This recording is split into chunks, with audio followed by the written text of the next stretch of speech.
Hi, Chad Burton here. Next, we're going to talk about the first video regarding technology when working remote. This is kind of front and center in everybody's minds. There's tons of blog posts out there. I'm sure you've seen on social media about top 5 tech tools for working remote. Lots and lots of options out there. And it is something that is kind of freaking people out because they're not sure whether they have what it takes and the right tools in place to be effective when on the go. What I'm going to encourage you to do is start with what you have already. Instead of, because your team is going through a lot of change right now.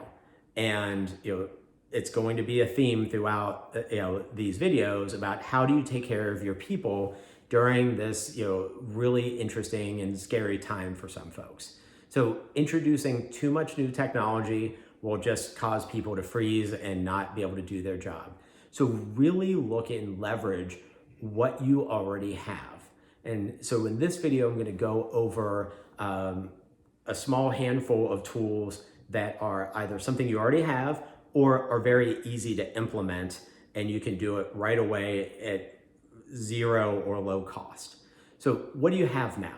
Take a look at what you have and you're using for example, your email. Most firms in the US are using either G Suite, Google's business platform, or Office 365 from Microsoft, Microsoft's version of G Suite. Most firms are using that for your email and your calendar, so you're very familiar with that. But these tools also have other things built into it, other apps built into it that can be very useful for you right now. If you don't have cloud-based document storage, and we'll get to servers here in a minute, but if you need a place to store your documents on the cloud and you need to use something quick, and you don't want to implement something new to the firm, you already have access to cloud-based storage in G Suite through Google Drive. So you can upload documents right now to Google Drive and your whole team can access them with shared folders. Or if you're a Office 365 firm, you have Microsoft OneDrive. OneDrive is just like Google Drive, where you can upload documents to the cloud and access them from anywhere and share them with your team and your clients. So those are 2 key tools that you need if you need to access information on the go.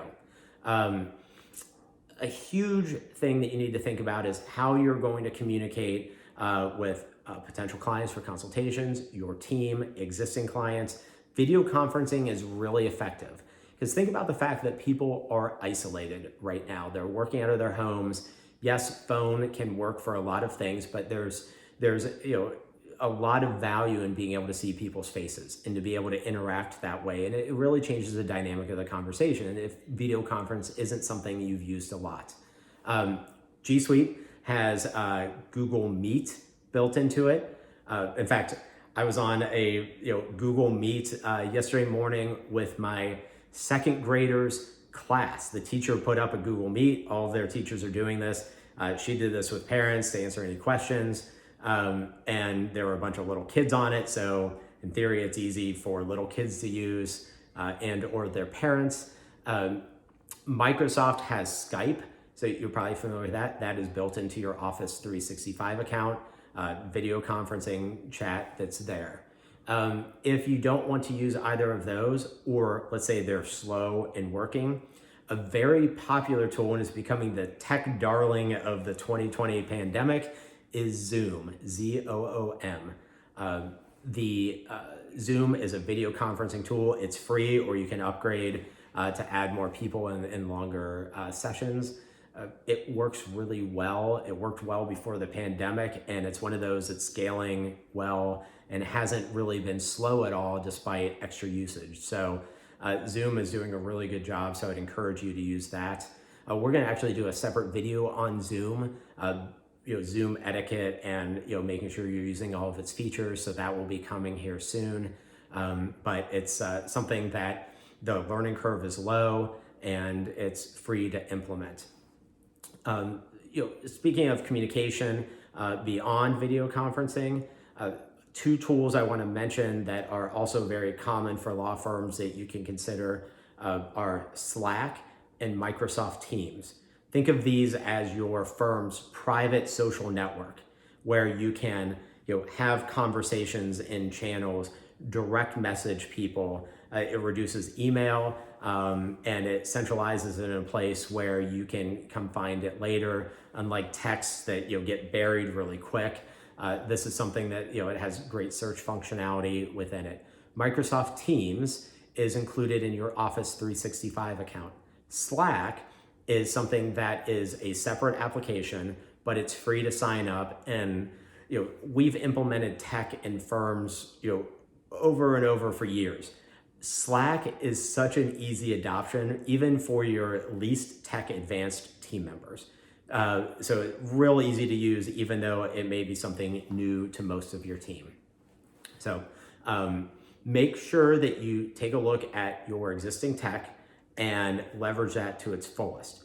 If you are a firm that uses on-premise software, such as you have an on-site server, or your case management software is on your local computers, you need to be able to access that on the go. If you're using cloud-based case management software, you're all set. You know this, you've been using it in different places for years. But if you have on-premise software and a server, make sure you can access that on the go, and everybody can. I'm gonna say, chances are that if you have those, you have an outsourced IT firm. Talk to them about what is the best route to go as far as accessing the information in light of your particular computer instructions or your actual structure of your computers and your server. They will be able to help with that, but there's also a lot of ways that you can access information remote with tools such as LogMeIn, and you can even use the browser or Google Chrome, a plugin, to be able to access information remote from that. So talk to your IT people, and if not, what we're going to do below this video is include links to all the tools that have been mentioned so far, and we'll include some more for purposes of being able to remote log in to your systems.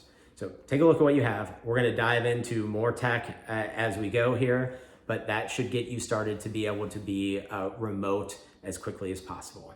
Thank you.